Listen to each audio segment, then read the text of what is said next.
না, এখনো আপার বাসাতেই আছি। আপা যাইতে দিচ্ছে না এখনো। প্রতিদিনই ঘুম থেকে উঠে ভাবি ভাইয়ার বাসায় যাব, কিন্তু আপা এইটা বলে ওটা বলে কোনো না কোনোভাবে ঝগড়া বাঁধায় ফেলে। যাইতেই দিচ্ছে না আপা। তুমি কি করতেছো? পড়াশোনা করতেছো তো ঠিক মতো? না, এখনো শুরু করি নাই।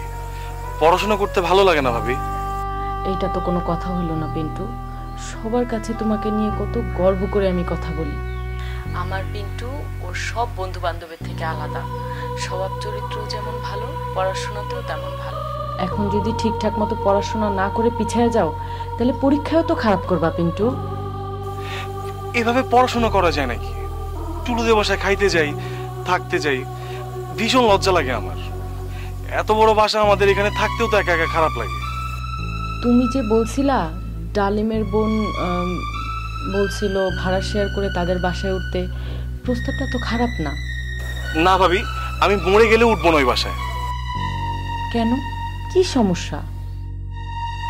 আছে সমস্যা। ডালিমের আপা এখানকার কথা ওখানে বলে, এটাই তো সমস্যা। তাতে তোমার কি? তোমাকে একটা রুম দিবে বলছে, তুমি তোমার রুমের দরজা বন্ধ করে পড়বা আর খাওয়ার সময় খেয়ে আসবা। সমস্যা কি? দূর ভাবি, বাদ দাও তো। তুমি আসবা কিনা সেটা বলো। আমি কিভাবে আসি? আমার ব্যাপারটা বুঝবা না তুমি? ডালিমের বোনই তো যাতা বলে বেড়াবে, কিভাবে আসি বলো?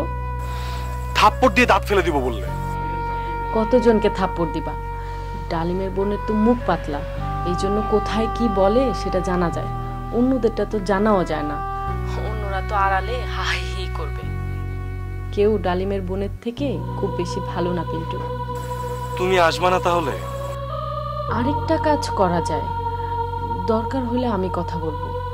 তুমি ভেবে দেখতে পারো পিন্টু, সবচেয়ে ভালো হবে। কিসের কথা বলতেছো? বুলবুলির বিয়ে হয়ে যাবার পর তো টুলুদের বাড়ি একদমই খালি। বলবো একটা রুমের ভাড়া দিবে পিন্টু, খাবার বাবদ তো টাকা দিবে। আন্টি রাজি না। টুলুকে দিয়ে বলাইছিলাম, আমাকে ডেকে নিয়ে বলছে তো যতদিন খুশি এখানে থাক, টুলুর ঘরেই থাকবি। আমরা চারটা খেলে তুইও খাবি, কিন্তু বুলবুলির ঘর যেমন আছে তেমনই থাকবে। জামাই আসলে কোথায় থাকবে? বাসাটা ছেড়ে দিয়ে টুলুদের বাসায় উঠে যাও আপাতত। পরে না হয় বিয়ে টিয়ে করে বউ নিয়ে বাসা নিও। তোমার সাথে আর কথাই বলবো না ভাবি। আরে বিয়েটা তো একদিন করানোই লাগবে তোমাকে, সারা জীবন একা একা থাকবে নাকি?